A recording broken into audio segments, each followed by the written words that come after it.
Pues buenísimas noches. He empezado con 47 minutos de retraso, pero porque he tenido problemas técnicos, entre eso y que no estoy muy aplomado, pues 47 minutos de retraso. Estoy haciendo directo cada 2 semanas, básicamente porque estoy con tema de prácticas y estudio y se me hace bastante imposible poder hacerlo todas las semanas como hacía antes. Y ya no voy a hablar de la época en la que hacía dos por semana, que eso ya es historia antigua. Y precisamente de las prácticas quería decir que hoy me he llevado una decepción bastante grande después de comprobar que los niños no saben quién fue Mussolini. Pero no en plan los niños de 10 años o de 12 años, que bueno, comprensible. No, no, los chavales de cuarto de la ESO, son 15 16 años, no saben quién fue Benito Mussolini. Voy a poner mejor la cámara. Ya. No saben quién fue Benito Mussolini. Por lo menos Hitler sí lo han sabido, eso sí.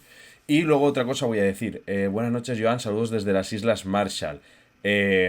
Barito, que como sabemos viaja mucho, está dando saludos desde las Islas Marshall. Pues un saludo a ti también y que disfrutes en esas dependencias de Estados Unidos. Esas islas maravillosas. Nada, simplemente también decir que últimamente me está siguiendo mucha gente, rollo, no sé quién, en misterios, gente que le va así el rollo conspiranoico y que yo soy consciente de que hay un tío que se llama Ricardo, muy famoso, que se llama Ricardo Quinta Columna, lo he conocido una vez, yo ya abrí este canal, y que ese tío se dedica a las conspiraciones y a las cosas. Gorrito de papel de plata, nos meten grafeno con las vacunas, no sé, cosas así. Aquí no vais a encontrar eso ni mucho menos, por favor. Si habéis venido a este canal en busca de voladas de cabeza, dos cosas, o le dais a un follow o buscáis a un especialista que os dé atención médica, pero desde luego aquí no vais a encontrar esas mierdas de conspiraciones. Y aparte de eso, pues ya empezar con lo que nos atañe.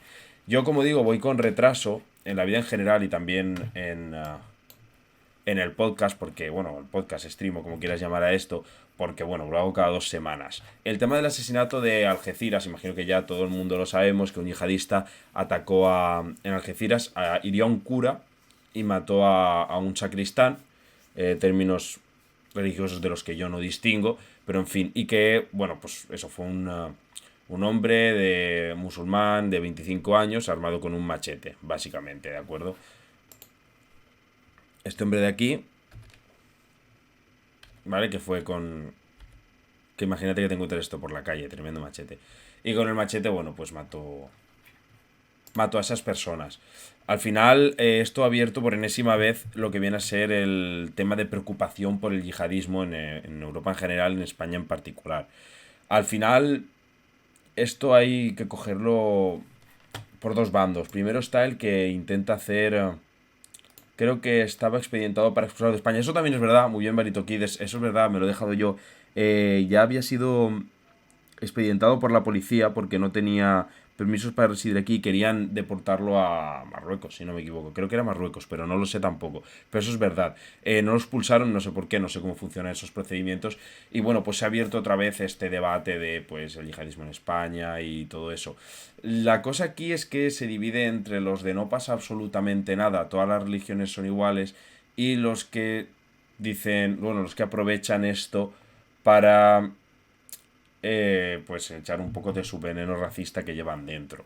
Evidentemente que el yihadismo pues es un problema que tiene que preocupar a Europa en general, a España en particular, pero tampoco creo que esté en un orden de prioridades tan alto. Yo, si hay gente que de verdad se preocupa por el yihadismo, yo lo veo evidentemente un motivo legítimo y creo que pues se tiene que combatir y hay que estar alerta. Otra cosa es pues las barbaridades que se ha estado leyendo y no sé, por ejemplo, hay gente que pide que todos los musulmanes de Europa estén constantemente declarando estar en contra de estos ataques. A ver, eso es como si cuando existía ETA tú le pides a todos los vascos que salgan cada semana a justificarse que no son terroristas. Pues hombre, falta no hace.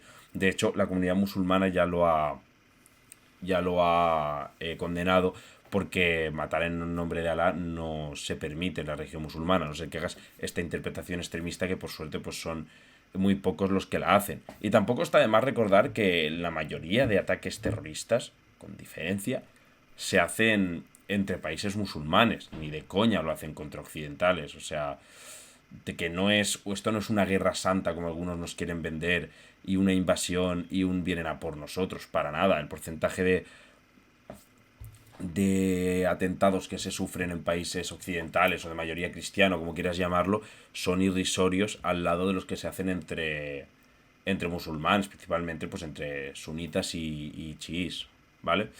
Y bueno, pues bastante conmocionada también la comunidad en Algeciras, lógico, este suceso nunca te puede dejar indiferente. Y a mí me gusta bastante estas palabras del párroco de Algeciras. Y el problema es que ahora que lo pienso no tengo cascos para ver si os lo pongo a buen volumen. Pero bueno, estas palabras que me parecen que son extremadamente acertadas y bueno, pues te hacen ver un poco que la convivencia es posible. Y eso que este señor es católico. Vaya, que es párroco, vaya. Parroquia, al estar en el centro, es una parroquia con gran asiduidad. Vienen los musulmanes el miércoles, que es el día que tenemos de Caritas, y ya digo, creo que es un 80% lo que tenemos de musulmanes, ¿no? Ayudándoles. Nunca hemos tenido problemas de nada, ahora hemos tenido, por los últimos han sido los reyes, ¿no? Y se lo han dado sus reyes, y ellos agradecidos siempre. De hecho, habrá visto que inclusive en la misma plaza nos encontramos con personas del Islam acompañándonos y rezando con nosotros y dejando muy claro de que lógicamente esto no es que ahora el Islam vaya a una situación, pues una persona que ha tomado el nombre de Dios en vano y que ha derramado la sangre. Parroquia, al estar en el centro. Se oye como con eco, no sé si es tu móvil o algo. Es que el problema es que soy muy inteligente y no me he traído los cascos. Así que no lo sé, Barito Kid. Pero bueno, al final las palabras esas, pues básicamente es lo que dice el párroco, que me gusta porque es un mensaje más de unión y de respeto y lo que dice él siempre, que van musulmanes allí a pedir muchas veces y que han convivido siempre en perfecta armonía. Y es un poco una lástima que porque un señor vaya en nombre de quien diga ir, pues bueno, por cierto, sí que me han dicho también por aquí, por el móvil, que se escuchaba con eco. Pues no sé, intentaré luego ver qué pasa. El problema, por ejemplo, es cuando rollo lo de Charlie Hebdo, que salieron a protestar muchos gobiernos de países musulmanes diciendo que lo que era una burrada era que los de Charlie Hebdo hubieran dibujado al profeta Mahoma, en vez de que la burrada era que una gente hubiera matado a otra en nombre de su religión. Eso sí que me parece una burrada y me parece totalmente que se lo tienen que echar en cara. Fueron varios países musulmanes y yo recuerdo, por ejemplo, Indonesia. Estoy prácticamente seguro, pero no recuerdo exactamente qué países eran. Eso sí que se puede echar en cara, por supuesto, pero que un descerebrado solo pues haga la burrada que ha hecho.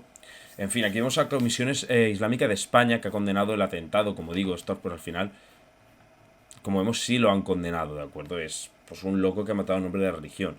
Tampoco se puede hacer como, por ejemplo, Feijóo, que dijo lo de hace siglos que nadie ha matado por el cristianismo. Y yo qué sé, hace pocos años, o sea, 2, 3 años, eh, como fue el tío este que entró a una mezquita en Nueva Zelanda o en Australia, no me acuerdo, y empezó a matar porque era un supremacista blanco católico, y mató en nombre de Dios, pues hombre, a lo mejor eso algo de religión sí que tenía. Aquí vemos a la Comisión Islámica de España, pues que básicamente, aquí lo dice: con gran estupor quedamos conmocionados por la abominable acción criminal, asesina y desalmada. Terrible ataque contra religiosos y fieles inocentes. O sea, si es que al final aquí condenamos enérgicamente esta acción asesina, sintiéndonos solidarios con nuestros hermanos católicos. Reiteramos una vez más nuestra firme condena a la violencia, máxime contra casas y siervos de Dios. Agradecemos a las fuerzas de seguridad su labor, bla bla bla, y rogamos a Dios Altísimo por el alma del sacristán fallecido. O sea, una carta más de condena y de repulsa no puede existir. O sea, no puede haber más. Vale, sí. Perdón. Vale, no puede haber. O sea, de la Asociación Islámica de España, no hay más. Entonces ese debate tiene que estar zanjadísimo. Luego que sí que se tienen que hacer políticas contra el yihadismo, etcétera. A ver, evidentemente nosotros mucho problema de yihadismo no tenemos. también de momento, pues es posible, yo no lo sé. Tampoco sé los factores que llevan a la radicalización de la gente, no sé el porcentaje de musulmanes que pueden llegar a radicalizarse. Sí que es cierto que tal y como es el funcionamiento de las... ya no me sale el equivalente a las iglesias, porque me sale sinagogas que son judías y no me sale ahora mismo las mezquitas. Sí que es cierto que las mezquitas pues puede dar tema radicalización porque no se designa desde un ente superior o iglesia, sino que lo escogen ellos, etcétera. Pues eso sí que te lo puede llegar a comprar y te puede llegar a decir que sí que puede ser un problema grave. Tampoco hay que ser ciegos con esto, pero desde luego lo que no me gusta es que sea un vehículo para poder soltar cualquier acusación racista que se te ocurra y punto y final. Y nada, cierro con lo de Algeciras, que era así un poco lo que había pasado más recientemente, aunque como digo yo llego tarde a todo, y pasamos con lo que hablamos pues todos los directos. De hecho he hablado de esto creo que en todos los directos menos en 2 de 27 que llevamos. Y es la cuestión de Ucrania y Rusia. Y es que la semana pasada hubo un cambio, de hecho hace 2 semanas prácticamente, creo, ¿no? Esto es del 17 de enero, sí, o sea, hace 13 días. Hubo un cambio bastante grande en el mapa en cuanto a que Rusia se hizo con Soledar. Es como la gran batalla que ha conseguido ganar Rusia después de bastante tiempo. Muy triste la guerra, qué feo. A Eneas misógino. Sí, feísimo, la guerra. Feísimo. Y no hemos hablado de ella, ¿verdad? Para nada. No la hemos tratado. La cuestión es eso, que aquí vemos los puntos calientes de combate que se concentran sobre todo pues, en la parte noreste de las repúblicas autoproclamadas, repúblicas de Lugansk y Donetsk, bueno, de todo el territorio, perdón, en la parte noreste de todo el territorio, concretamente pues en esas fronteras de lo que sigue siendo zona controlada por Ucrania y lo que viene siendo las regiones de Lugansk y Donetsk autoproclamadas. Ha perdido bastante territorio Rusia, pero sobre todo perdió territorio cuando hizo los referéndums ilegales y logró adjudicarse esas 4 repúblicas rebeldes. Empezó a perder terreno muy pronto, pero se ha frenado bastante el alcance ucraniano. De hecho, aquí vemos todas esas áreas amarillas son las que ha conseguido recapturar o conseguir de nuevo Ucrania. Y en Soledar, de hecho, al principio negaba Ucrania que se hubiera hecho con su control el ejército ruso, pero al final acabó admitiéndolo, tal y como podemos ver aquí en DW, que es que el ejército ucraniano admitió haberse retirado de Soledar. Y las fuerzas rusas pues han anunciado esa toma en la localidad. Tengo que hablar, me gustaría, de los mercenarios Wagner porque están haciendo bastante daño en otras zonas de Ucrania. Están siendo bastante efectivos. Recordemos que Wagner son mercenarios porque es realmente un ejército pero privado. Desde Rusia lo venden así, como un ejército privado que tú puedes contratar, pero vaya. Han salido en las noticias hoy esos, bueno, no las he visto, ¿qué han dicho? Porque es básicamente un grupo privado de mercenarios que combaten pues para el mejor postor. Y en este caso es el gobierno de Rusia. Los pueden llamar como quieran. Fuerzas especiales de defensa, fuerzas militares privadas, mercenarios. Al final son mercenarios, no es como en Ucrania, por ejemplo, del lado de Ucrania sí que están participando voluntarios, pero que no lo hacen por una retribución económica, sino porque se ven representados por la causa, por así decirlo. Pero el caso de Wagner no, o sea, los de Wagner son soldados pagados a tocateja, no hay otra. Que los reclutan de las cárceles y que el jefe del grupo se está empezando a cabrear por Putin. Sí, también lo de reclutar de cárceles también lo hemos visto. De hecho, aquí incluso vimos la noticia de un chico africano que había ido a estudiar a Rusia, lo habían detenido, no me acuerdo ya por qué, posesión de drogas o algo así, y apareció muerto en una localidad ucraniana. O sea, que es innegable que desde las cárceles rusas están reclutando gente. Les prometen que les quitarán la condena si vuelven con vida y los usan básicamente como carnaza, como carne de cañón. Y el jefe del grupo se está empezando a cabrear con Putin, porque dice que el ejército ruso avanza muy lento. Por lo menos esta vez en Soledar está avanzando, porque de normal retrocede. Esta es de las pocas veces que ha pasado que está avanzando, porque de normal el ejército ruso retrocede. Pero vaya. Y al final, pues estaría bastante bien, la verdad, revisar todo el tema de Wagner, también el batallón Azov, aunque ha tenido mucha menos repercusión últimamente. Recordad ese batallón de neonazis supuestamente que están... Es que yo digo supuestamente porque a lo mejor es muy claro, pero es que yo no me he mirado el tema, que luego aquí me vienen diciendo, es que blanqueas no sé qué. De hecho, una vez comenté algo de los de Wagner y me decían, ¿y por qué no hablas del batallón Azov? Porque no lo sé, y porque Wagner en ese momento sonaba mucho más que el batallón Azov. Pero el batallón Azov sonó muchísimo al principio de la guerra y me gustaría también pues poder repasarlo. Estaría bastante bien dedicar un directo que no haya tantas cosas que cubrir, dedicarlo a eso un poco también. ¿De acuerdo? Y aquí Geopol 21 me parece muy interesante lo que hace porque ahora sabemos que viene el invierno en Rusia y en Ucrania. El invierno es muy crudo, es muy fuerte, hace que haya zona de barro, que haya zona de nieve y es muy difícil avanzar y se van a paralizar bastante los frentes. Van a ser muy estáticos al principio. Pero es cierto que en primavera, cuando todo eso pase, pues hay una potencialidad de escenarios mucho más grande, un abanico de posibilidades muchísimo más amplia. Y aquí lo dice Geopol 21, pese a que el invierno ha ralentizado la guerra, en cuanto al hielo y la nieve se derritan, es previsible que se reactive el conflicto. De hecho, también porque se hablaba que los tanques extranjeros donados, que ahora lo veremos, no son buenos o no están adaptados para la nieve. Quizá porque sí que es cierto que las donaciones de ciertos países pues no son de materiales dotados para la situación tan extrema climática que tienen Rusia y Ucrania. Eso ya no lo sé porque yo tema militar, lo digo siempre, yo no entiendo. Pero la cuestión es esta, que es bastante interesante ver cuáles pueden ser los posibles potenciales ofensivas. Por ejemplo, aquí, esta es la que más curiosa me parece de todas, porque implicaría han perdido aún más material. ¿Más material en qué sentido?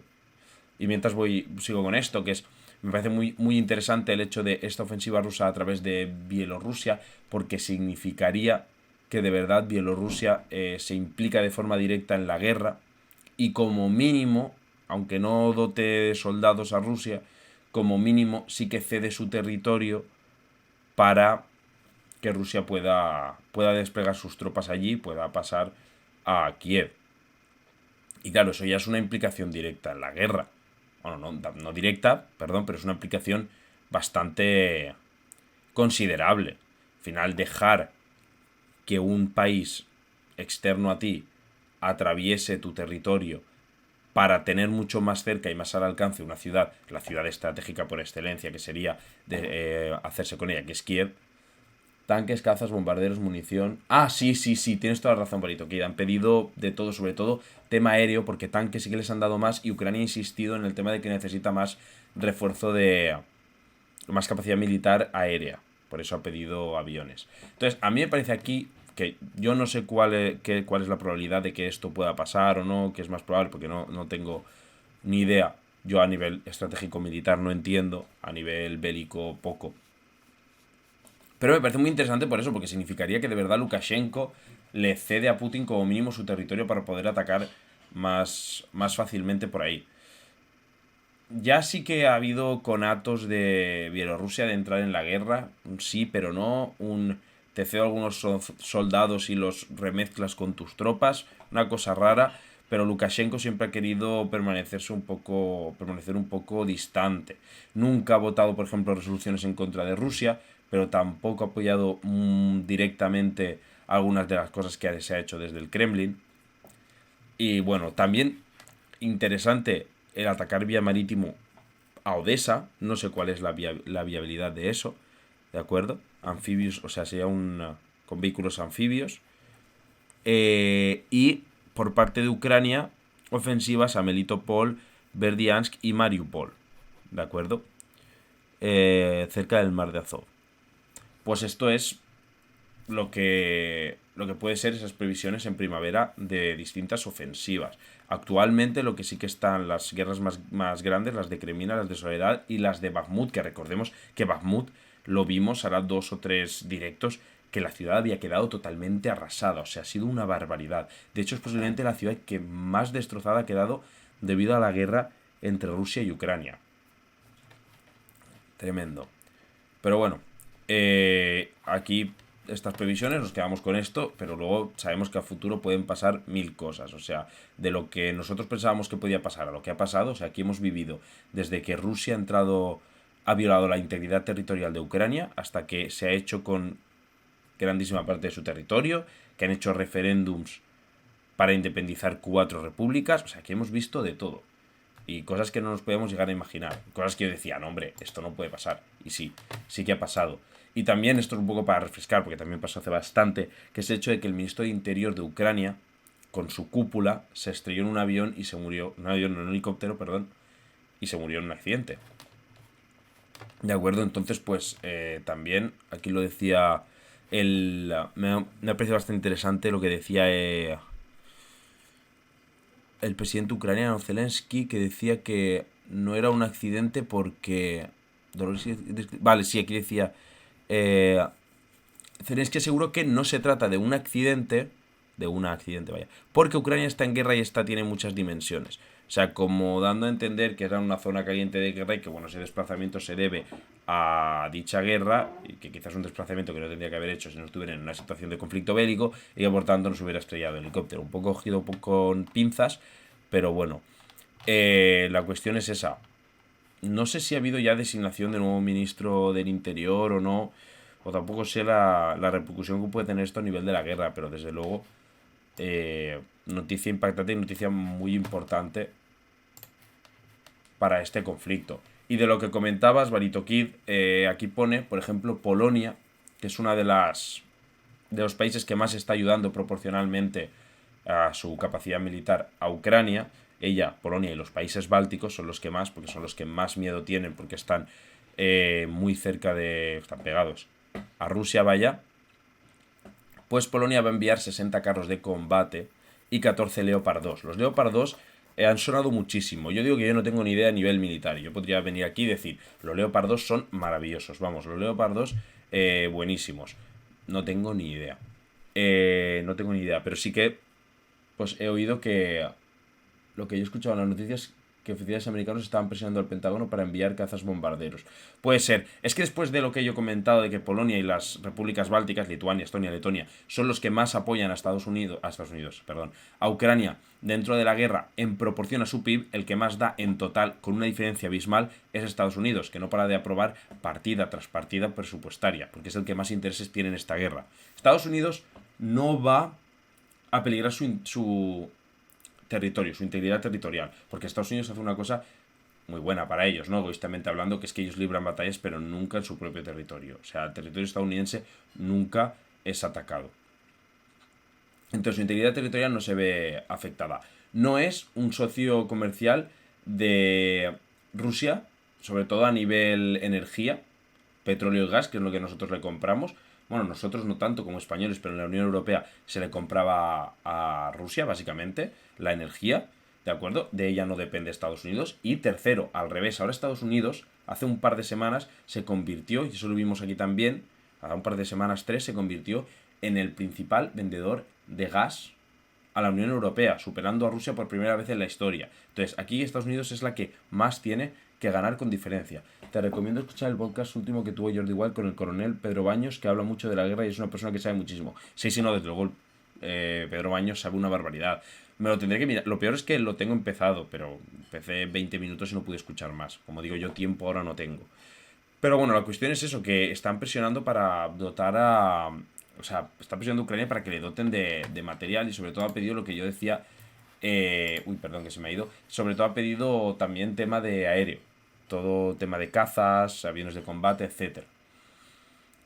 Y bueno, evidentemente pues se lo van a dar. De hecho, España ya le va a dar también tanques y no lo discutió en sesión parlamentaria, no se dijo el tema para no dar como información a Putin o que no se pudiera dar información al enemigo y entonces lo van a hacer de una forma mucho más subrepticia, mucho más secreta, a lo callado. Y bueno, básicamente eso, que va a volver a dotarse de material militar a Ucrania para que siga con esta guerra de desgaste contra Rusia y beneficie los intereses, en teoría, de la Unión Europea, pero principalmente de Estados Unidos. Ucrania ha reservado 50 pilotos para que los adiestre Estados Unidos. Interesante, para llevar los F-16. Pero los F-16 que van a dotarles también de esos F-16 o los tienen ellos ya. Pero sí, o sea, hay soldados ucranianos también que están recibiendo adiestramiento militar de distintos países de la Unión Europea y de Estados Unidos. Los van a dotar también. Sí, al final, no sé, le vendría fatal a Occidente, a los otanistas, como quieras llamarlos, les vendría fatal que perdiera esta guerra Ucrania. Pero bueno, también mientras le hagan ese desgaste a Rusia, salen ganando. Y eso es una realidad. Y hablando del grupo Wagner, Estados Unidos lo ha declarado como una organización criminal transnacional. Pero bueno, como decimos, recordemos, son mercenarios. O sea, al final, a ver, es que no sé al final el tema legal. A mí me parece raro que tú puedas contratar militares a sueldo. Pero ¿hasta qué punto vamos a estar aquí? Hasta que se rinda uno. Es que ese es el problema. ¿Tú crees que se puede rendir alguien? Yo el único escenario posible que veo, que no es deseable tampoco, es que Ucrania renuncie, por ejemplo, a Crimea. Que lleguen a un acuerdo de paz en el que Ucrania renuncia a Crimea, se la adjudica a Rusia y aquí paz y después gloria. Rusia me parece que es difícil que pueda ser derrotada por Ucrania, por mucho que se le dote de capacidad militar. Rusia tiene un ejército muy grande, muy potente, tiene mucho capital humano. Ninguno de los dos se va a rendir, Barito Kid. Es que es así al final. Me extrañaría, la verdad. Ni Ucrania puede ceder porque es la que está siendo atacada, por así decirlo, la que su integridad territorial peligra. Pero Rusia menos, o sea, Rusia si perdiera esta guerra se quedaría tocadísima. Todo el dinero que ha gastado, todos los socios comerciales que ha perdido en la Unión Europea, los que daba gas, imagínate, y además pierdes la guerra. Y si perdieras todos los territorios que te has adjudicado, 4 repúblicas y Crimea, yo no lo acabo de ver, la verdad. O sea, es que me preguntas y no tengo ni idea. Yo creo que esto va a seguir hasta que no lo sé. Hasta que se congele el conflicto un poco, se estabilicen frentes y se deje de hablar de esto, pero continuará. Yo diría que esto durará hasta que Estados Unidos corte el grifo. También, pero yo creo que Estados Unidos tampoco va a cortar el grifo. Tú piénsalo bien que le va a salir al futuro a Estados Unidos ser ahora el que le vende gas a Europa. Le viene de lujo. Es que a Estados Unidos le viene de lujo. Y debilitar a Rusia, viene de locos. Cuando peor le vaya a Rusia, mejor para Estados Unidos. Cuando peor le vaya a un bloque, mejor para el otro. Y bueno, poco más que decir. Aquí cierro yo el tema de Rusia, porque yo poquito más puedo añadir. Veremos cómo evoluciona ese frente en Soledar, si lo recupera Ucrania, si avanza más el ejército ruso. Pero bueno, pasamos a hablar de Irán, otro de los temas principales que siempre tratamos aquí. Y es que siguen las condenas desproporcionadas. Recordemos que hace poco, por ejemplo, se paralizó a un famoso la condena a muerte y se le computó, pues no sé si eran 26 años de cárcel o una burrada así. Aquí, por ejemplo, pues 2 jóvenes condenados a 10 años y medio de cárcel por bailar en un vídeo de apoyo a las protestas. Y es que en medio de las protestas ha pasado otra cosa, ¿de acuerdo? Y es que el gobierno iraní ha confirmado que se atacó con drones instalaciones militares en Irán y se han reportado explosiones en más de 4 provincias.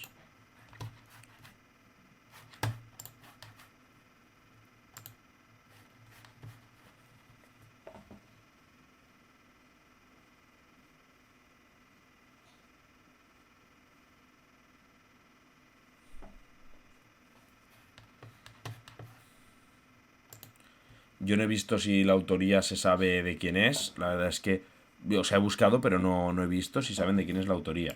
Pero desde luego, ahora yo os enseño más imágenes. Es una auténtica barbaridad. Fijaos, depósitos de combustible en Irán después de ese ataque con drones.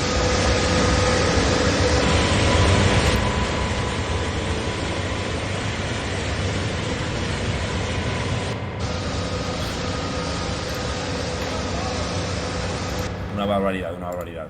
De hecho, Irán, el gobierno ya ha mostrado estos restos de drones abatidos por las defensas antiaéreas del país y dicen que, a ver, tampoco ha producido muchos daños, pero bueno, que ha sido al final dentro de instalaciones militares. Y eso no sientan bien a ningún gobierno, que ataquen directamente a tu no sé cómo decirlo, tu capacidad de utilizar legítimamente la fuerza, ¿no? Como es policía y ejército, porque recordemos que en Irán la policía ya recibió instrucciones de ser especialmente agresivos con los manifestantes. Las manifestaciones no cesan, yo tampoco sé cómo puede acabar esto, bien desde luego no, están extendidas a prácticamente todo el país. Ha sido una bola de nieve que no ha parado de crecer desde ese incidente con Masha Amini, que al final fue la gota pues que colmó el vaso en esa teocracia brutal y represiva que es Irán. ¿De acuerdo?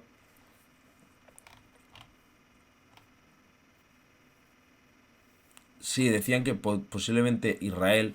La verdad es que no lo sé, porque tampoco sé cómo son las relaciones entre Israel e Irán. Yo creía que eran relativamente socios. De que era uno de los pocos países musulmanes de los que era, sí, más amigo de Israel. Pero bueno, la cuestión es que, pues, aquí como vemos las imágenes fuertes. Y tampoco sé si esto va a recrudecer la actitud del gobierno en Irán, o no sé cómo puede esto al final afectar, porque llevan. ¿Cuánto llevan? ¿Meses? ¿4 meses? ¿5 meses? Con esto. Eh, no cesa nada. No paran. Solo hace que recrudecerse la violencia. Ya llegaron a atacar edificios del gobierno, gubernamentales. Si este ataque ha sido por parte de algún grupo contrario al gobierno y no ha sido una potencia extranjera, yo creo que sí que significaría que esto solo puede ir a más. Pero bueno. Salimos de Irán y hablamos de algo que tampoco tuvo tanta relevancia aquí en España, pero a mí sí que me gustaría comentarlo. Y que es el tema de las Big Four, ¿de acuerdo? Ya que aquí en España también se ha instalado un poco ese discurso de la autosuperación, que está muy bien, del esfuerzo, yo también, la cultura del esfuerzo al máximo, a tope con ella, aunque yo no soy una persona con gran capacidad de esfuerzo, creo que es bueno. Pero una cosa es cuando eso se justifica, ese discurso, en una. O sea una justificación para poder explotar a la gente o para poder tú sentir que no es que estás siendo explotado, sino que te estás esforzando. La cuestión es que las Big Four, que son grandes consultoras y auditoras, ¿de acuerdo? Eh, Todo el mundo sabía, y de hecho es normal y es habitual, que hagan jornadas maratonianas, que trabajen 10 12 horas, los que son más rasos, porque hay una especie de posibilidad de promoción, ¿no? Hay una promesa de que podrás promocionar hacia arriba. De hecho, por ejemplo, en Pantomima Full, que son unos comediantes muy famosos aquí en España, tienen hasta un vídeo pues parodiando precisamente eso. Y es que las Big Four recibieron por sorpresa una investigación, ¿no? De la inspección de trabajo, y pueden enfrentarse a sanciones de hasta 7.500 euros, ¿de acuerdo? Se cuenta que ese día yo he leído burradas de rollo de que ese día despejaban plantas enteras, le decían a la gente que dijera que habían trabajado muchas menos horas de las que habían trabajado. Fijaos, jornadas maratonianas que pueden llegar a tener picos de 80 horas semanales. Recordemos que en España el máximo, por ejemplo, son 40. O sea, es una barbaridad. Y es todo eso con la promesa de no, podrás subir, podrás mejorar y podrás escalar. Posible existencia de horas extras no retribuidas ni compensadas por descanso, con las consecuencias que puede conllevar no solo lo laboral, sino en tema de seguridad social. Claro, si te pasa algo y estás trabajando, pero estás fuera de tu horario de trabajo, veremos. Los sindicatos han denunciado las largas jornadas de trabajo. Yo también diré una cosa, los que han salido principalmente. Yo a un amigo le dijeron de trabajar 86 horas semanales para conseguir una estrella Michelin. Pues tío, que se metan la estrella Michelin por el culo. O sea, 86 horas semanales no tiene ningún tipo de sentido. O sea, 86 horas semanales, hay 7 días a la semana. Si trabajara 11 horas al día serían 77. Si trabajara 12 serían 84. ¿Verdad? Sí. Espérate, es un poco más de 12 horas al día. Y durante toda la semana, ni fin de semana libre ni mierdas. O sea, tú imagínate trabajar 12 horas, lunes, 12 horas, martes, 12 horas, hasta el domingo. Hostia, normal que los mandara a paseo. Eso es ser esclavo. O sea, eso es la esclavitud. Tal cual.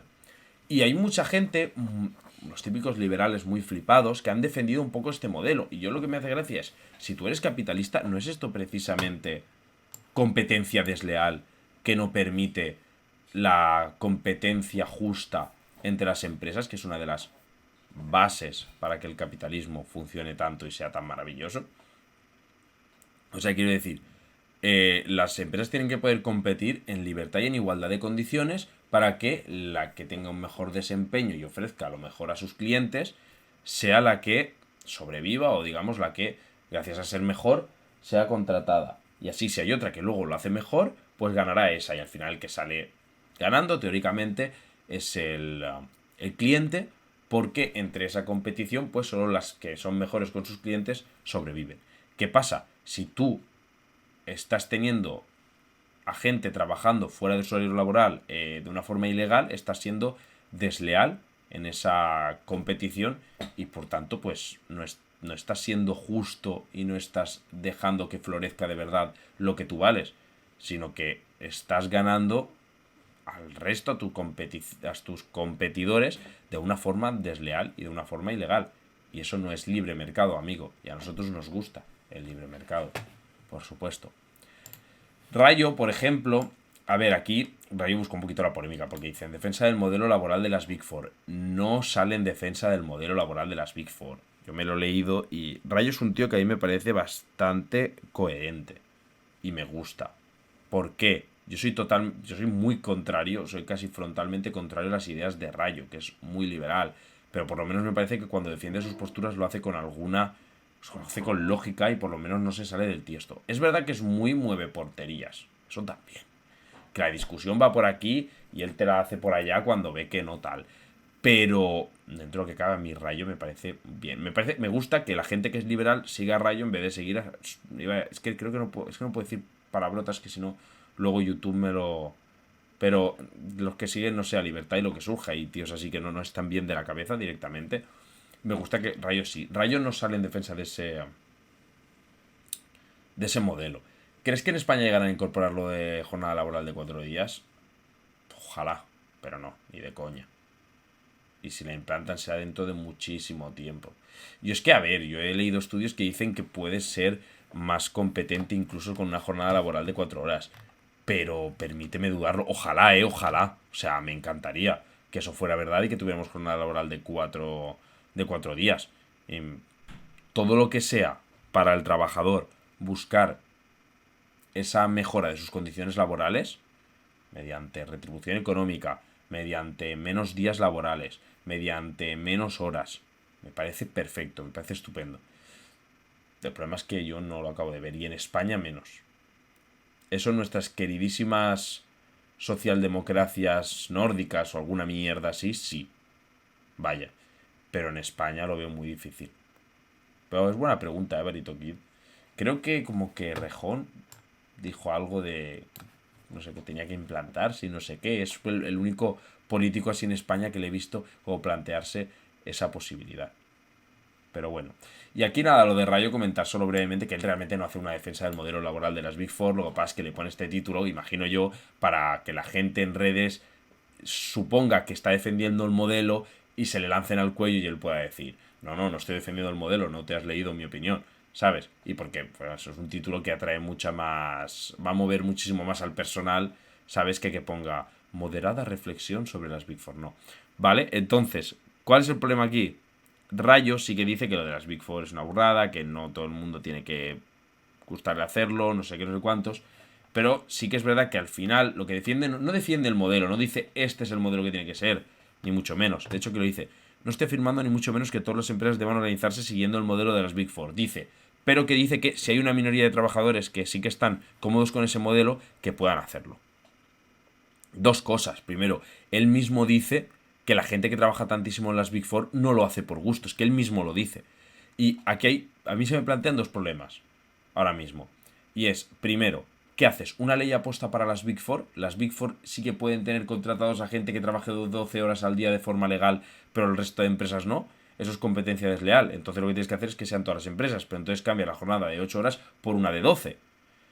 ¿Y qué pasa? Que si tú cambias la jornada de 8 horas por una de 12, la gente ya podrá contratar legalmente por 12 horas y empezará a hacerlo, reduciendo de nuevo las condiciones, las buenas condiciones conquistadas por los trabajadores laborales, como es en este caso la jornada de 8 horas que está implementada desde el 18. no sé. No, bueno, que desde ahora no sé cuántos años hace una barbaridad. ¿De acuerdo? Entonces, parece una burrada, o sea. Y dice que no hay ninguna buena razón para prohibírselo. Sí, mi amigo, el Estatuto de los Trabajadores. Es que me parece una burrada que pueda llegar a plantearse que alguien pueda trabajar 12 horas. Mira que si, es que tampoco, es que si llegaras a decir que 40 horas semanales, pero que puedes repartirla, es que tampoco. Entonces, claro, aquí el problema es, las Big Four tendrían una ventaja competitiva enorme respecto a las demás. No están jugando al mismo juego y por tanto rompen el mismo libre mercado. Y tendrán que subir el salario si hicieran eso. También, es que al final es eso, porque la gente volvería a protestar. No puedes quitar tantos derechos de golpe. Y es eso, si tuvieran que trabajar más, tendrían que subir el salario. Si no suben el salario ya sería una burrada. Trabajar 12 horas al día y que no te subieran el salario sí que sería una barbaridad. Entonces aquí lo que no entiendo bien es lo que dice Rayo de... Porque la gente que trabaja en las Big Four, y él mismo lo dice, no sé dónde lo dice, que no todo el mundo le gusta trabajar en las Big Four. ¿De acuerdo? O sea, de hecho dicen, o sea, no, dice algo así como, seamos realistas, la gente que trabaja en las Big Four no quiere trabajar esa cantidad de tiempo. Dice, pero ve un posible crecimiento futuro que cree que le vale la pena. Pues claro, si todo el mundo puede trabajar 12 horas, el tío que no quiere trabajar 12 horas dirá, hostia, voy a trabajar 12 horas porque si el otro está trabajando 12 horas lo van a extender a él y no a mí. Y entonces ya estás normalizando y legalizando una situación de pura explotación laboral como es trabajar 12 horas al día. Creo que se implantó cuando la Semana Trágica de Barcelona en el 19. Vale, bueno, pues no es en el 18, es en el 19. Muy bien, pero la cuestión, 100 años y vamos a retroceder todo eso de golpe, o sea, imposible. Entonces es lo que no acabo de entender de Rayo. Que él mismo dice que la gente que lo hace no quiere hacerlo, no le viene de gusto. Dice, pero si ven posibilidad de progresar, pues hombre, todos tenemos que jugar con las mismas reglas. Si no es que se rompe el libre mercado que este señor tanto defiende. Pero bueno. Y me hizo gracia también que el sindicato Solidaridad, que recordemos el sindicato de Vox, que ahí Vox la verdad es que fue muy inteligente buscando en ese descontento entre la clase obrera, crear un sindicato y buscar ahí gente, lo hizo muy inteligentemente. Y aquí dice que, en Solidaridad dice, este es el modelo que le encanta a los poderosos, trabajar como un esclavo para empresas con beneficios multimillonarios a cambio de la esperanza de que en un futuro tengan unas migajas. La familia, la conciliación y la salud mental ya para otro día. Es que esto, honestamente, es que es de una lógica aplastante. Me da igual si es de izquierdas, de derechas, de centro, de arriba, de abajo, o un perro verde. Es que me da igual. Esto es de demasiada lógica. Y este tío dice, ¿eso es de Vox o de Podemos? Es que me hace gracia, porque si Solidaridad dijera, yo qué sé, está mal apalear indigentes, por ejemplo, la gente diría, pues tú qué eres, de Podemos o no, tío, es de lógica. Da igual que seas de Podemos o de Vox. O sea, es que es de putísima lógica. Aquí vemos gente que dice, anda, que se os ha pegado la tontería de salud mental de los podemitas. La tontería de la salud mental, ya sabes, porque la salud mental, pues, es una moda ahora, ¿no? Ha llegado Solidaridad de España. ¿Para qué te vas a afiliar si van a seguir los mismos sindicatos corruptos? Es eso, es que me parece una barbaridad. Os equivocáis aquí, dejad de hablar de poderosos, de multimillonarios, dejad de hablar de migajas. Que no esté de acuerdo con las condiciones del Big Four, que cambie de trabajo. Vale, pues vamos a legalizar que tu jefe te pega latigazos. Si no te gusta que te peguen latigazos, búscate otro trabajo donde no te lo peguen. Es que es gente a la que al final no le llega para más. Pero hay que decir, ahí no sé cómo. O sea, ahí hay unanimidad en los sindicatos. Es lógico. Y ya enlazando un poco con esto, aunque no tiene que ver con las Big Four, una nueva multa a Globo por tener falsos autónomos y riders sin papeles. 57 millones de euros en Madrid. Aquí también había gente diciendo, es que es gente que necesita sus trabajos porque no tiene recursos tal. No puedes justificar la explotación y la semiesclavitud en que, hombre, es que hay gente que no tiene otra cosa. La gente no tiene muchas luces, no. La verdad es que no. Quiero decir, ahí, por ejemplo, Solidaridad, es que sale en defensa del trabajador, que es para lo que está un sindicato. Y lo hace muy bien. Y la gente se le echa encima porque como los sindicatos tradicionalmente han sido de izquierdas y pues han tenido ese discurso, hay gente que pues parece que se siente atacada si tiene ese mismo discurso que Podemos o que... O sea, que Podemos, perdón, que sindicatos de izquierdas y tal. Cuando es simple y llanamente la lógica. Pero en fin, dejamos esto y pasamos a otro tema que también hemos tratado muchísimo aquí. Y es que Palestina sigue la matanza israelí de palestinos. En 2022, el 26 de enero ya llevaban 29 víctimas. Van a más de un muerto al día. Bueno, en 2022 no. 2023, perdona, que aquí se ha equivocado, perdón. De hecho aquí lo pone, corrección, 2023. Es una auténtica barbaridad. El 26 de enero también, 8 palestinos muertos en una incursión militar israelí en un campo de refugiados de Jenin. ¿De acuerdo? Otros 8 muertos de golpe. Esto lo vamos a ver luego. Esto aquí sigue también, pues eso, la limpieza étnica, porque recordemos que Israel está apropiándose de territorios de Palestina, los está poblando con sus ciudadanos, lo cual es ilegal, a nivel internacional está penado, es completamente ilegal, es una barbaridad que no se puede hacer, pero que pasamos por alto porque nos viene súper bien tener un enclave occidentalista, pro-occidente, dentro de Oriente Próximo. ¿De acuerdo? Entonces, pues, por ejemplo, aquí lo vemos a los israelíes demoliendo casas de palestinos para construir casas de colonos israelíes y que viven allí. Y así le van ganando poco a poco terreno... Crimen de agresión, creo, ¿no? No sé cómo se llama exactamente, pero eso, por ejemplo, es lo mismo que hace Marruecos en el Sáhara, ¿eh? Lo nutre con su población y va... La diferencia es que aquí directamente demuelen, creo que es, casas de palestinos para darles viviendas a los israelíes y le van comiendo terreno poco a poco a Palestina. Palestina tiene los días contados. Cada día matan palestinos, cada día destrozan casas de palestinos o ocupan casas de palestinos, no tienen derechos, cada vez son más pro judíos, que se me entienda en el buen sentido de la palabra. O sea, yo no tengo absolutamente nada en contra de los judíos. El problema es que estos no son solo judíos, son sionistas, que ese es el problema. Creen en esa superioridad de los judíos y les están haciendo un apartheid, básicamente, a los palestinos y nadie dice nada. Y la comunidad internacional calla. Bueno, la comunidad internacional, Occidente, calla, porque nos viene de perlas que Israel esté así y sea amiguito nuestro. ¿De acuerdo? Y aquí, por ejemplo, este vídeo es que me parece una auténtica barbaridad, que es de un profesor judío que se llama Norman Finkelstein, que ya se han encargado en Estados Unidos, ya se encargaron en su momento de silenciarlo, ¿de acuerdo? Que advirtió pues sobre ese odio de Israel contra el pueblo palestino, ¿de acuerdo?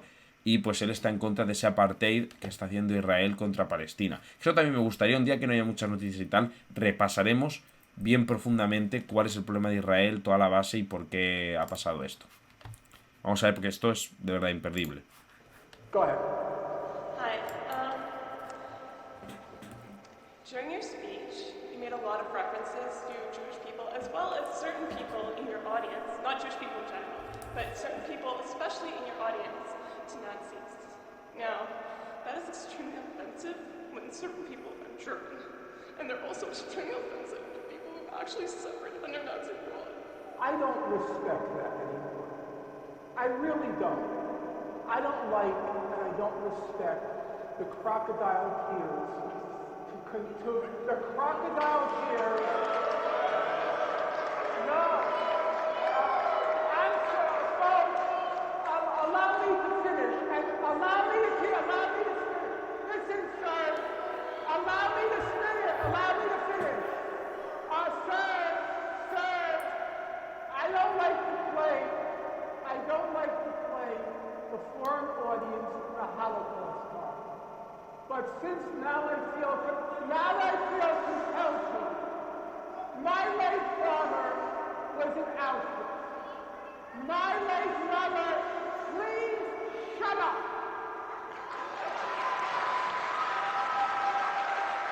My late father was in Auschwitz. My late mother was in Majdanek concentration camp. Every single member of my family, on my father's side, the Jewish people have taken arms against the My late father was in Auschwitz concentration camp. My late mother was in Majdanek concentration camp.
Este vídeo es una auténtica barbaridad.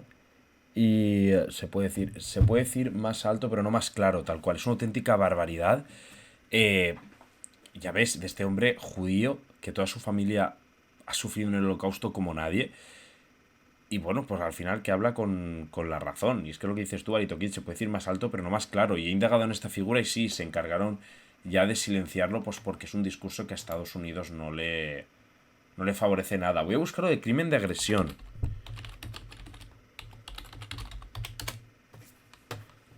Por acto de agresión se tendrá el uso de la fuerza armada por un Estado contra la soberanía, la integridad territorial y la independencia política de otro Estado. Pues sí es posible. Pero voy a ver si tiene un nombre específico. Crimen de...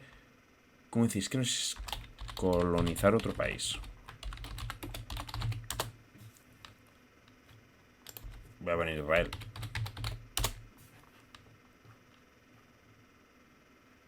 Asentamiento israelí. Pero es que eso creo que tiene... Bueno, pues no lo encuentro ahora, pero creo que tiene un nombre específico. Puede ser que sea el... Hay muchas cosas que entran en el de agresión, claro. Pues a lo mejor sí que entra en la agresión, pero creo que hay uno específico, porque es también lo que hace Marruecos en el Sáhara Occidental, perdón, que es exactamente lo mismo. Y eso está prohibido internacionalmente, está penado. Pero bueno. Y ahora vamos un poco con las noticias un poco así más pequeñitas, más sueltas, que no son bloques grandes, y así ya acabamos, que hoy la verdad es que ha salido mucho mejor el directo de lo que yo pensaba, aunque lo he tenido que hacer más tarde. Por ejemplo, en Estados Unidos, un nuevo caso de brutalidad policial, sorpresa para nadie, de acuerdo, en el que ha vuelto a morir un hombre negro, sorpresa para nadie, pero claro, ha vuelto a salir lo de la policía racista, bla, bla, bla, pero claro, estos son los 5 policías que han participado en esa muerte. Y aquí, claro, yo digo una cosa. El problema del racismo en Estados Unidos, en parte, es que la población afroamericana es, con diferencia, la más pobre. De hecho, si vas, por ejemplo, a Nueva York, todos los anillos que de fuera, todas las afueras, los suburbios están poblados por gente negra, única y exclusivamente. Son los que en más riesgo de exclusión social están, los que más criminalidad tienen. Entonces, claro, que es más lógico que disparen antes a un negro o a un blanco. Pues desgraciadamente, pues a un negro. Ahí el problema también del racismo de base es ese, que heredar el racismo de Estados Unidos pues ya desde la época esclavista hasta posteriormente, pues el racismo que había, incluso a nivel legal, en el siglo XX, a lo largo del siglo XX, recordemos que creo que es en los 70, ¿no?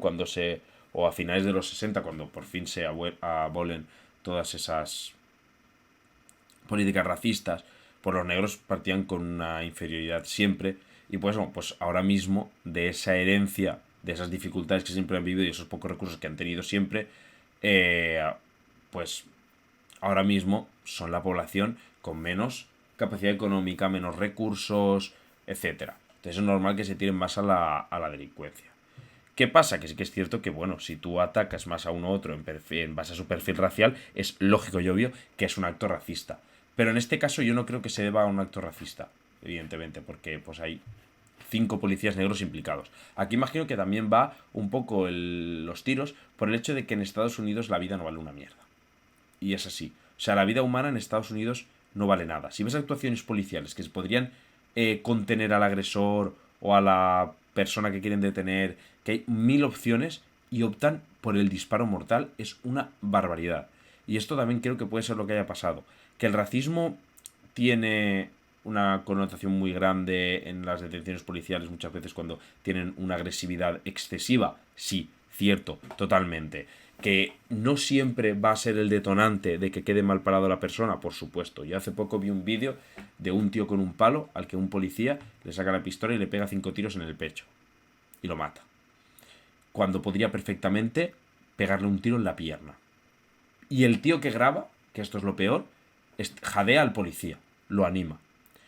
La estadounidense es una sociedad podrida, es una sociedad individualista y es una sociedad en valores muerta. Es asquerosa y lo poco que vale una vida humana allí es terrible. Y creo que eso es, y no el racismo, lo que en este caso en concreto ha hecho que tengamos a otro hombre afroamericano muerto. ya se esclarecerá qué ha pasado, la investigación que tenga que derivar de estos actos, pues ya esclarecerá algo, pero desde luego es una barbaridad y en las estadísticas se pueden ver la cantidad de muertos a manos de la policía en Estados Unidos. Que también es cierto que en Estados Unidos es mucho más fácil que alguien te... mucho más, 1.000 millones de veces más fácil que alguien te saque una pistola o una arma. Por supuesto, es mucho más fácil. Pero muchas veces actúan, de una forma desmedida los cuerpos y fuerzas de seguridad estadounidenses. Más cosas, nuestro amigo Marruecos, que no había salido aún, llevaba muchísimo tiempo sin salir, a pesar de las presiones que envía Marruecos a España.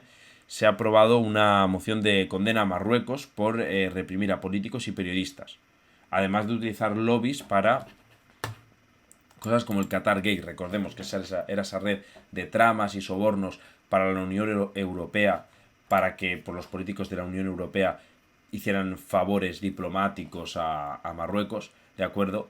396 síes, 32 noes y 42 abstenciones, ¿de acuerdo? El PSOE ha sido el único partido de la familia socialdemócrata que ha votado en contra. Y aquí es lo más importante y donde yo quiero llegar. Ya lo comenté en el directo pasado. Estoy seguro de que el PSOE está de mierda hasta las rodillas. No tiene ningún sentido lo blanda que es la política exterior española respecto a Marruecos. No lo tiene. Y tampoco tiene mucho sentido que exaltos cargos del PSOE de repente amanezcan con un chaletazo, casoplón, mansión en Fez, por ejemplo. Pues tampoco tiene mucho sentido. Y de los socialdemócratas, el único que ha votado en contra es el PSOE. El PSOE es una vergüenza. No solo ya a nivel nacional, porque es un traidor a los valores republicanos y a la clase obrera, de la que se supone que es adalid y defensora, ¿no? O al menos esa es la bandera que enarbola, sino porque también a nivel internacional, a nivel europeo, la política exterior que hace con, por ejemplo, países bastante cuestionables y de dudosa moralidad, como es Marruecos, es el ceder y ceder, cuando realmente tú tienes más poder que presión, que sí, que el problema de Ceuta y Melilla está allí y el grifo de inmigrantes para saltar la valla lo puede poner él, y los problemas en aguas de pesca cerca del territorio marítimo de Marruecos está ahí, pero no me creo que un país con la cuarta parte de PIB que tú pueda tenerte como su perrito esclavo. Es que no me lo puedo llegar a creer. La mujer de Pedro Sánchez dicen que está enfrascada hasta los ojos. Eso yo lo he visto, dicen que... A ver, yo lo he visto pero no hay nada claro. Por eso no lo comento, porque... De hecho, creo que lo comenté en un directo, me quiere sonar. Dicen que puede ser, pero... Me extrañaría que estuviera enfrascada en plan... Ahora que su marido es primer ministro. Creo que es más fácil esperar... Primer ministro no, presidente, perdón. Ahora es más fácil esperar a que Marruecos... a que Pedro Sánchez ya no sea presidente, deje el PSOE y entonces ya reciba todos esos favores que le ha hecho Marruecos en forma de compensación económica. Yo creo que algo pasa, estoy seguro. También diré que el PP tampoco tenía una línea mucho más dura con Marruecos, Esto hay que decirlo. Pero algo pasa. No me lo puedo creer. No me puedo creer que la política exterior que tiene España con Marruecos. Es que no tiene absolutamente ningún tipo de sentido.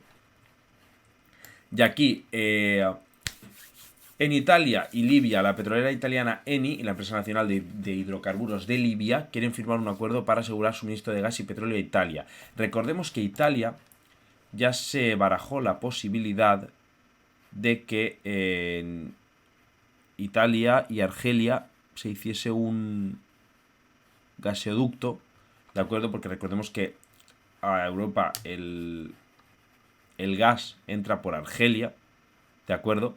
Entra por Argelia con un gasoducto. Creo que el gasoducto ahora está cerrado y creo que ahora entra en forma de gas licuado y hay que regasificarlo. Tendría que buscarlo.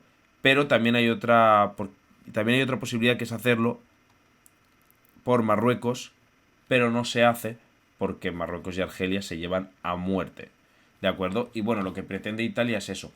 ¿Cuál es la cosa? Que si se hiciera ese gasoducto, ¿de acuerdo? Pues sería otra entrada más de gas a Europa, y sí que es cierto que a Italia no le pasa como a España, que depende de Francia para dar ese gas al resto de Europa. Italia sí que podía dar al resto de la Unión Europea gas sin necesidad de tener el permiso de Francia. Porque recordemos que a Francia no le viene nada bien, y por eso no se construyó el MidCat, no le viene nada bien que entre desde Marruecos el gas a España y luego se distribuya a la Unión Europea, porque Francia ya está comodísima vendiendo su energía nuclear, porque es un país muy potente nuclearmente, vendiendo su energía nuclear al resto de Europa. Entonces, que venga un competidor como es España, aunque sea también de la Unión Europea, por aquí y empiece a distribuir gas a Europa, pues como que muy bien no le viene. Le viene mucho mejor tener explotados a otros países con los que mantiene relaciones postcoloniales, como por ejemplo Níger, para que los niños de Níger se jodan los pulmones sacándole uranio y pueda hacer su energía nuclear y vender al resto de Europa. Eso le viene muchísimo mejor. Y también recordemos ese proyecto que hay de Barcelona a Marsella, ¿de acuerdo? Para pasar gas verde.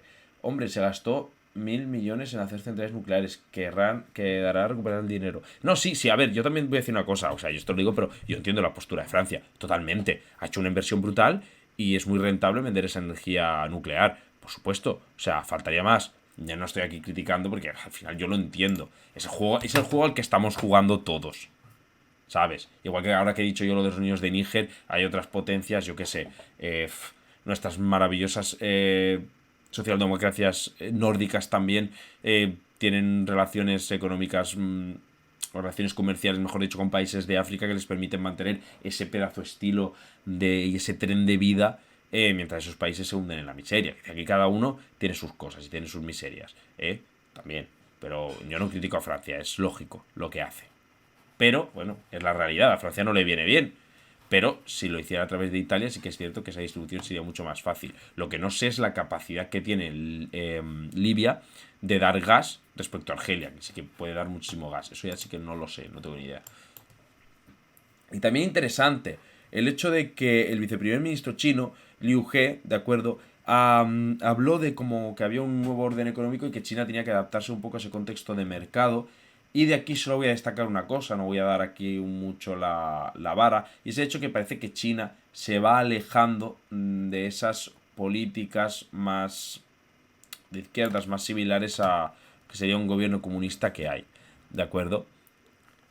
Sobre todo me interesa, hay una que dice, de acuerdo aquí, se prestará más atención a la demanda interna, mantener estables las cadenas de suministro, apoyar al sector privado. Esto para mí es lo más importante. Reformar las empresas estatales, atraer inversión extranjera y prevenir riesgos económicos y financieros. También atraer inversión extranjera. Decía que China tenía que convertirse algo así como en el paraíso del emprendedor de fuera. Y básicamente, vamos, que va a abrir su economía lo poco que le pueda quedar de cara a 2023 y en el futuro. Y bueno, también habla del sector inmobiliario, que aquí lo hemos visto. De hecho, nosotros vimos aquí ahora, no sé cuándo, fue hace 2 meses, no me acuerdo cuándo fue, o hace 1 mes y medio, el Congreso Nacional, el 20º Congreso Nacional del Partido Comunista Chino. Aquí también lo tratamos y ahí vimos que trataron también el tema de que pues China parece que se enfrenta a una crisis fuerte a nivel inmobiliario, ¿de acuerdo? Fijaos, aquí pone que el sector inmobiliario en China representa casi el 40% de los préstamos bancarios. Buah, qué barbaridad. La realidad nacional de China dicta que abrirse al mundo es una necesidad, no una conveniencia, dijo, pidiendo una apertura más amplia y hacer que funcione mejor. Simplemente para que veáis que se avecina una China más aperturista, ¿de acuerdo? Que no lo digo yo, vaya, que lo dice el viceprimer ministro chino. Y veremos al final cómo se aplican estas políticas en China y qué suponen a nivel internacional esta nueva apertura de China al mundo. Aún más, vaya, que ya estaba bastante abierta, pero bueno. Y luego aquí Macarena Olona, ¿de acuerdo?, que ha dicho que la violencia machista existe y que lamenta que la caverna use discursos para negarla. Y ha dicho que lamenta profundamente haber dado un discurso en el Congreso de los Diputados contra la violencia de género. También hemos estado viendo aquí en estos directos la evolución política de Macarena Olona desde que abandonó la militancia en Vox. Y no acabo de entender bien lo que pretende esta mujer. Yo tengo una teoría. Mi teoría es que Olona va a fundar un partido ultraliberal en todos los aspectos. Que sea muy liberal en lo económico, pero también muy liberal en lo social. Vamos, un Vox, pero que a nivel social sea mucho más similar a Podemos. Porque si no, este cambio de discurso no tiene absolutamente ningún sentido. Ha pasado de atacar al feminismo, cuando estaba en la formación verde, a decir que la violencia machista existe, que lamenta que la caverna la niegue, y a decir que lamenta, ¿verdad?, un discurso en el Congreso de los Diputados contra la violencia de género. No le veo, de verdad, de absolutamente ningún tipo de sentido a lo que dice esta mujer si no quiere tener una nueva incursión en la política bajo una nueva formación, creada o no por ella, que sea eso, muy liberal tanto en lo económico como en lo social. No lo acabo de entender. No acabo de entender a qué palo va esta señora. Pero bueno, yo sigo con mis cosas. Mapa muy interesante para que veáis los principales... voy a decir creadores. Realmente no, los principales vendedores y productores de petróleo, ¿de acuerdo? Aquí diferencia entre países libres y parcialmente libres. Nigeria y Kuwait son los únicos que son parcialmente libres.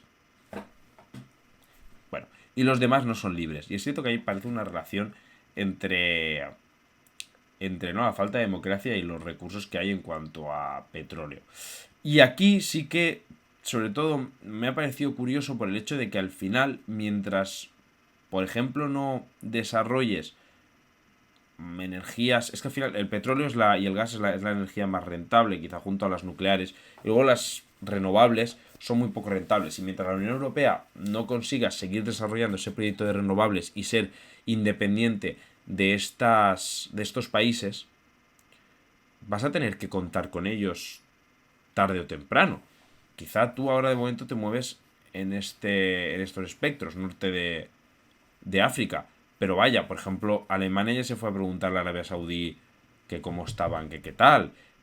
Quizá puedas depender de otros y es preocupante el hecho de que los que más petróleo tienen sí, son los que menos libertad, con los que menos libertad también cuentan.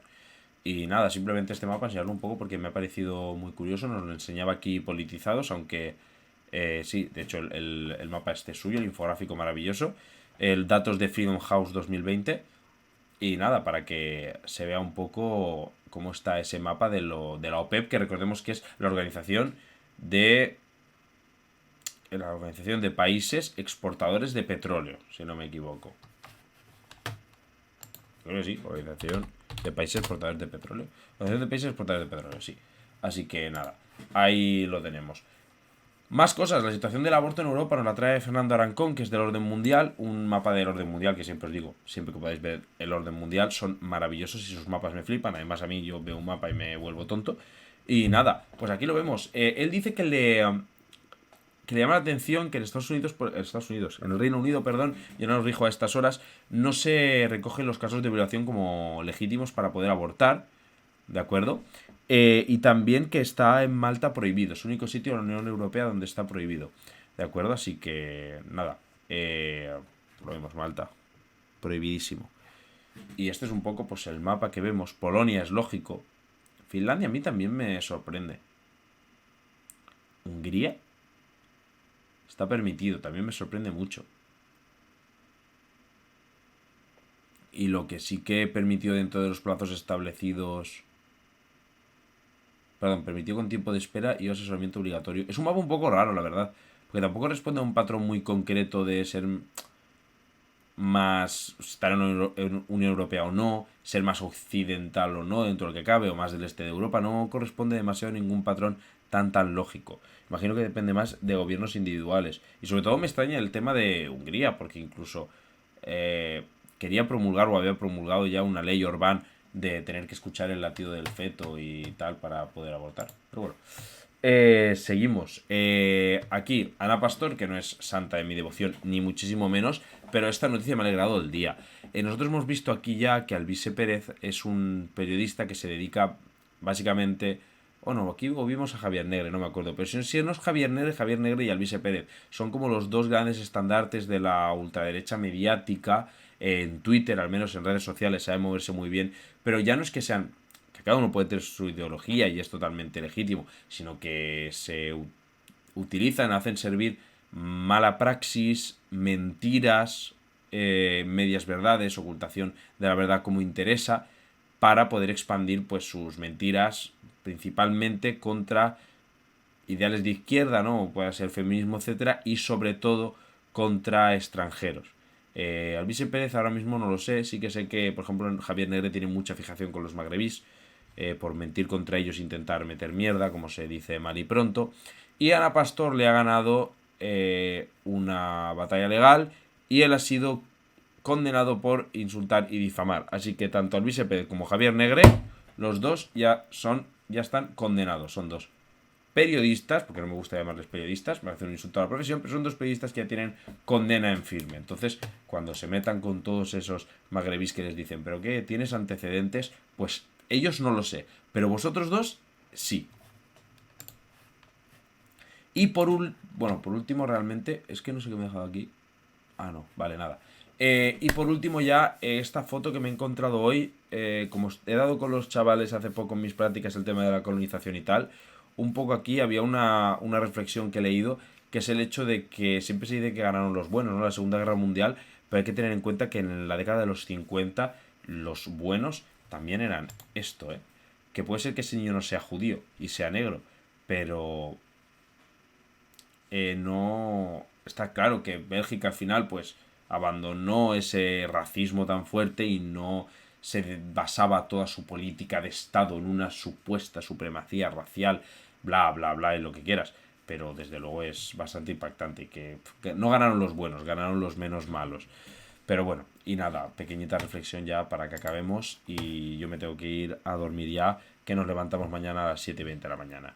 Muchísimas gracias a todos por haber estado otra vez más en el otro lado de la pantalla. Muchas gracias siempre, como digo, no solo a los que me veis en directo, que sois algo poquitos, sino sobre todo a los que me veis en diferido, que me hacéis muy feliz.